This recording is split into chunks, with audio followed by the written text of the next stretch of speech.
A millionaire patient pretends to be in a coma to expose her wife, but only the poor nurse know his secret.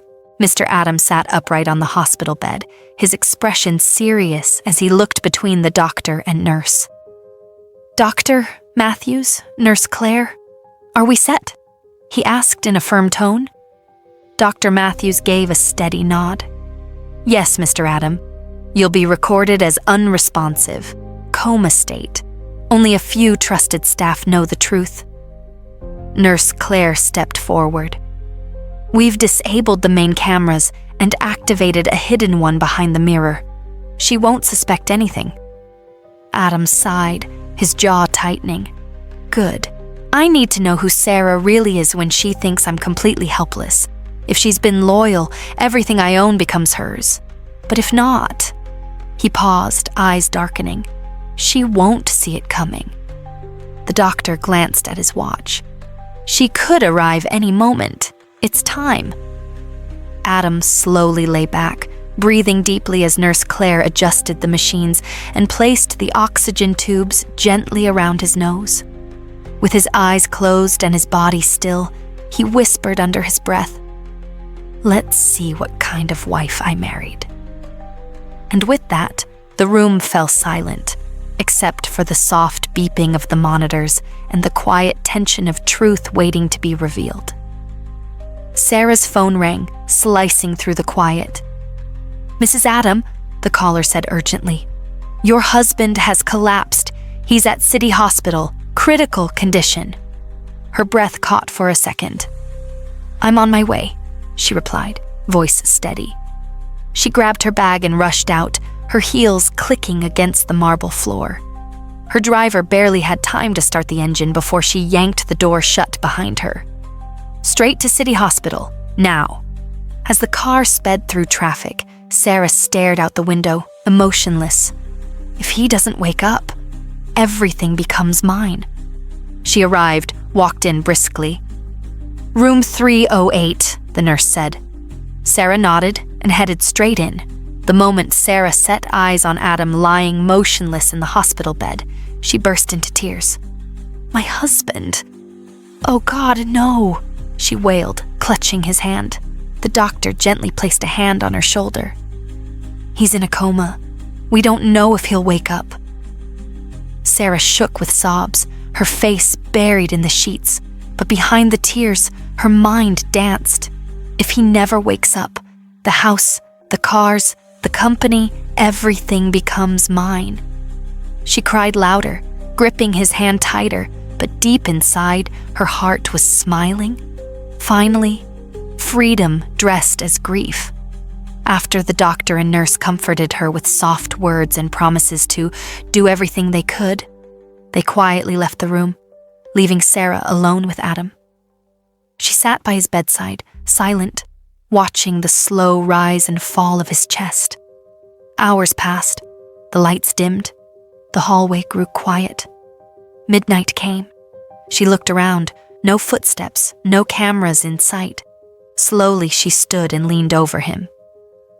"I gave you chances, Adam," she whispered, brushing a hand over his cheek.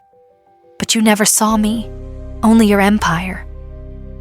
Her fingers slid to his neck, feeling the steady pulse beneath his skin. She pressed lightly, testing. He didn't move. She pressed harder. Suddenly she froze, a red mark, evidence. She quickly withdrew her hand. "No," she whispered, straightening her gown. "Not like this. No bruises, no questions. I need you to die, naturally." She smoothed the bedsheet, sat down again, and let out a long breath. "Soon?" she murmured. "You'll just never wake up." She leaned back in the chair, smiling to herself in the dark, unaware that behind the mirror, the hidden camera captured everything, and Adam, listening, had heard every word. The next morning, Peter, one of Adam's closest friends, arrived at the hospital, his face tense with concern. The moment he stepped into the room and saw Adam lying still, his heart sank. "Sarah," he said quietly, "what happened?" "I rushed here as soon as I heard." Sarah turned to him with tired eyes and a heavy sigh. "The doctors say he's in a coma. He hasn't moved since yesterday. It's like he's just frozen." Peter walked to the bedside, gently placing a hand on Adam's arm. "This isn't like him. Adam's strong. He'll fight through this." Sarah hesitated, then touched Peter's arm. "Peter, I need your help. I've been here all night. I haven't slept a minute. Would you stay here tonight, just to keep an eye on him?" Peter looked at her, surprised, then nodded. "Of course. I'll watch him. Go get some rest." "Thank you," she said softly, forcing a grateful smile. "I'll be back first thing in the morning." She leaned down, kissed Adam's forehead, and left the room quietly. As the door closed, Peter settled into the chair, unaware that Adam, though still, was fully awake and about to uncover the truth he'd been waiting for. The moment Sarah left the room, the door clicking shut behind her, Adam's eyes snapped open. He sat up slowly, pulling off the oxygen tubes. Peter, who had been sitting quietly nearby, nearly jumped to his feet. "Adam? You're awake?" he gasped. "I never slept," Adam said darkly. "She tried to kill me last night, Peter. Her hands were on my neck. If she hadn't worried about leaving a mark, I'd be gone." Peter's eyes widened. "You're serious?" Adam nodded, his jaw clenched. "Dead serious. She's hiding something. I'm sure she's cheating. I set up hidden cameras in the house. Every time she leaves this hospital, I'll be watching closely. I want to know who he is." Peter swallowed hard. "What are you going to do when you find out?" Adam's stare was cold. "First, I'll let her feel safe. Then I'll burn everything she's building with her lover down to ash." As Sarah stepped into the house, she locked the door behind her and dialed Mark, her cheating partner, without hesitation. "He's in a coma," she said, her voice low but thrilled. "No more stress, no more secrets. We're free now." Mark's voice came through eagerly. "That's good news, babe. So what's the plan now?" Sarah sighed. "That's the problem. I want him gone. But naturally, no suspicion, no police." There was a pause. Then Mark spoke carefully. "What if we don't wait? What if we help nature a bit?" Sarah's eyes narrowed. "How?" "Money talks, Sarah. A quiet deal with the doctor. 1 injection, no fuss, no trace." Sarah bit her lip, considering. "You think that'll work?" "It has to," Mark replied. "If you want to live free with me, we can't leave it to chance." A slow smile curled on Sarah's lips. "Then let's make the call." Unaware, the trap was already set. Sarah walked into the hospital the next morning, dressed in a fitted black dress, dark shades covering her eyes, and a rehearsed look of sorrow on her face. She entered Adam's room first, gently touched his hand and whispered, "Still hanging on, huh?" Her voice was soft, but her smile, unseen by the nurses, hinted at something far colder. She spent a few minutes sitting by his bedside, playing the role of the devoted wife. Then, glancing at her wristwatch, she stood, straightened her dress, and made her way to Dr. Matthews' office, clutching a slim envelope tightly in her hand. The doctor looked up as she entered. "Mrs. Adam?" he greeted calmly. "I hope you're holding up well." Sarah closed the door behind her, glanced around, then walked to his desk and placed the envelope in front of him.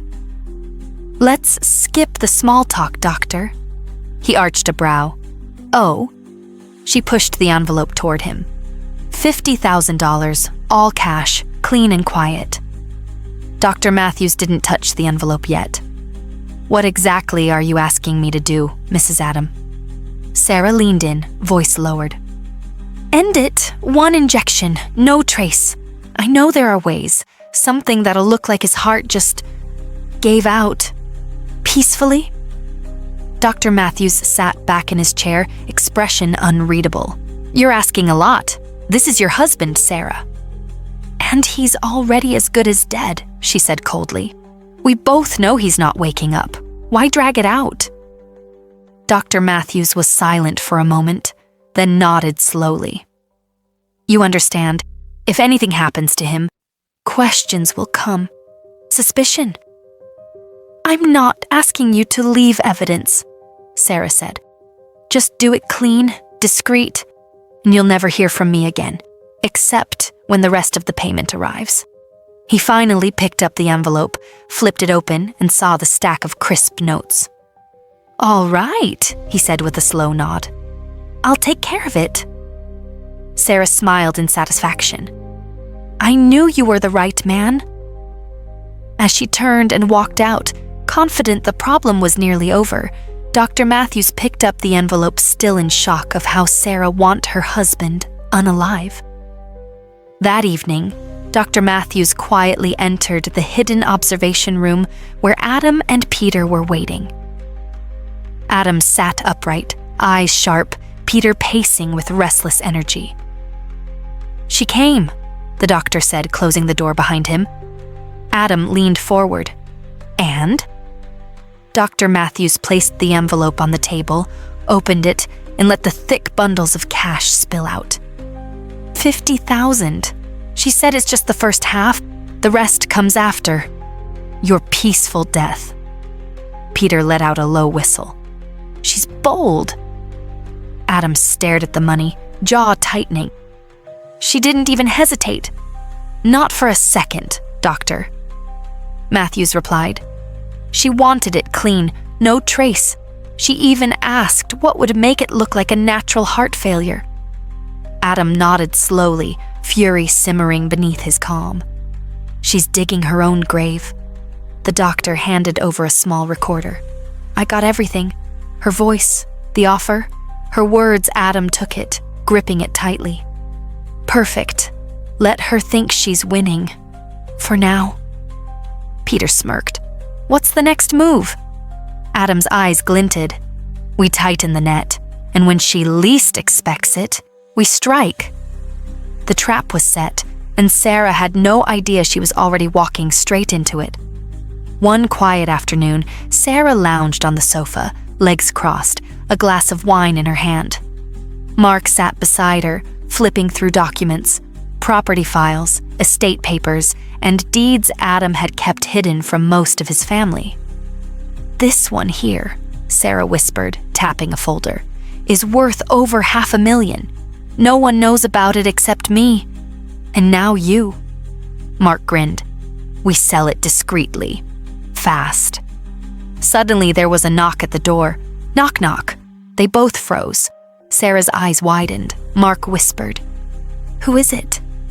She peeked through the curtain and cursed under her breath. It's Rebecca, Adam's sister. She must have come from the hospital. Mark began to rise, but Sarah shoved him back down. Wait, she hissed. Go through the kitchen. Use the back door. Hurry. Mark scrambled quietly as Sarah adjusted her dress and tossed the property files under a cushion. She fixed her hair in the hallway mirror, drew a deep breath, and opened the door with a warm, innocent smile. Rebecca! What a surprise. I wasn't expecting anyone. Rebecca smiled softly. Just came from the hospital. Thought I'd check on you too. But something about Sarah's face made her suspicious. Rebecca stepped inside briefly, her eyes scanning the room. Hope all is fine, Sarah? Sarah nodded with a weak smile.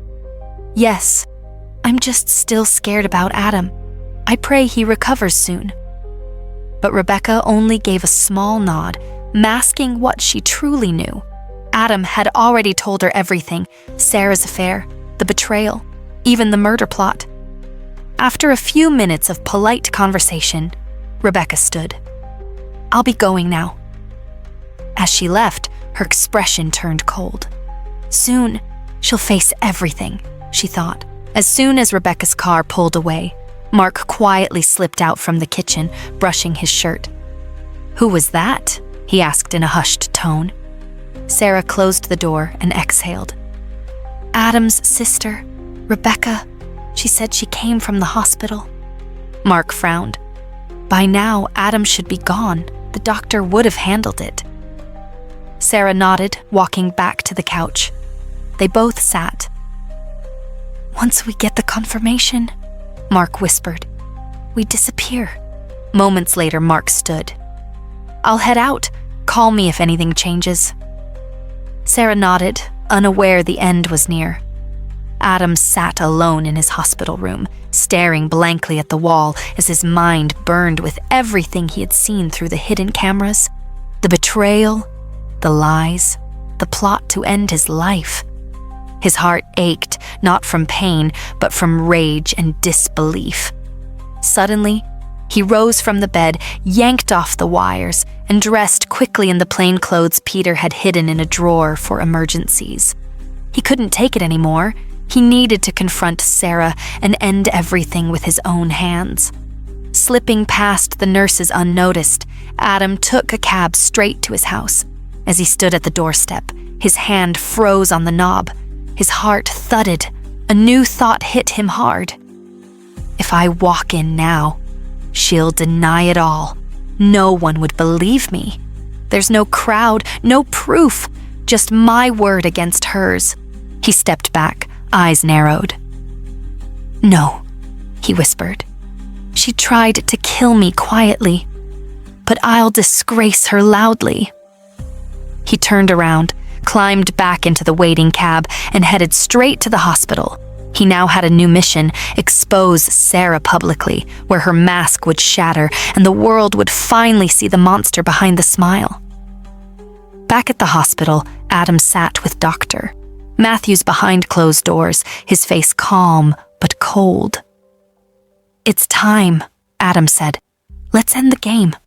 Dr. Matthews nodded. "We'll announce your death tonight. The news will spread fast. She'll come running." Within hours, the hospital released a discreet statement. "Mr. Adam Blake has passed away peacefully after a brief coma." Just as expected, Sarah arrived in a rush the next morning, dressed in black, tears already streaming down her face. She stormed into the reception, wailing, "Where's my husband? I want to see him." Dr. Matthews met her at the hallway, his face solemn. "I'm sorry, Mrs. Blake. His body is being prepared. You can't see him right now." Sarah dropped to her knees dramatically, sobbing louder, drawing attention from nurses and patients. "Please, just a moment," she cried. But Matthews stood firm. "Not now. It's hospital protocol." Behind the observation glass, Adam watched her act unfold, his jaw tight. She was already playing the grieving widow. Little did she know, the real show was just beginning, and the next curtain would rise with her secrets on full display. The day of the burial arrived. The Blake mansion was filled with mourners, family, friends, business partners, all dressed in black, murmuring in grief. A framed photo of Adam stood at the front, surrounded by flowers. Soft music played as the crowd waited for the arrival of the casket. Sarah sat in the front row, veil covering her face, dabbing fake tears with a silk handkerchief. Her performance was flawless, and many whispered about how heartbroken she looked. The funeral director stepped forward. "Ladies and gentlemen, the moment has come."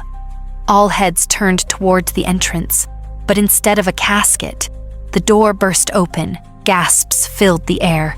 There stood Adam, alive, strong, and very much awake, dressed in a sharp black suit, eyes scanning the crowd. Chaos erupted. Someone screamed. An elderly woman fainted. Sarah's eyes widened in horror, her hands trembling. "No, it can't be. You're dead." Adam stepped forward, voice calm but firm. "Surprised to see me, Sarah?" He turned to the crowd. "Before you bury me, I thought you all should know who was really digging my grave." Silence fell, tension rising. Adam stepped closer, eyes locked on Sarah. He raised his hand and pointed at her. "You betrayed me," he said, voice steady but thunderous. "Plotted my death, all for greed and lust." He signaled to Peter, who stood near the projector. A hidden screen descended. The room darkened. Moments later, Video clips began to play. Sarah whispering with Mark, counting cash, laughing coldly as she discussed ending Adam's life. Her voice echoed through the hall. Once he's gone, everything is ours. Gasps rippled across the crowd. Friends clutched their chests. Family members shook their heads in disbelief. "No, it's not what it looks like," Sarah cried, rushing toward Adam. "Please forgive me. I didn't mean—" "Don't!" Adam cut in coldly. "You meant every word, and now the world knows who you really are." Sarah dropped to her knees, begging, but Adam didn't flinch. Her parents hung their heads in shame, unable to look at her. "You didn't just betray me," Adam said, turning to the crowd. "You betrayed love, loyalty, and trust." The hall fell silent again. Only Sarah's sobs remained. Forgiveness was out of reach. Judgment had finally come. As Sarah wept on the floor, the crowd slowly backed away, disgust written on their faces. No one offered her a hand. No one spoke in her defense. Adam took one final look at her. "This chapter is over," he said calmly, then turned and walked out of the hall with his head held high. Peter followed, and behind them, the whispers grew louder, of betrayal, shame, and justice. Sarah remained on the ground, broken, exposed, and alone. The truth had spoken, and the curtain closed. Greed and betrayal may bring quick gains, but truth and loyalty always triumph in the end. Thanks for watching. Subscribe for more thrilling stories that keep you hooked till the very last word.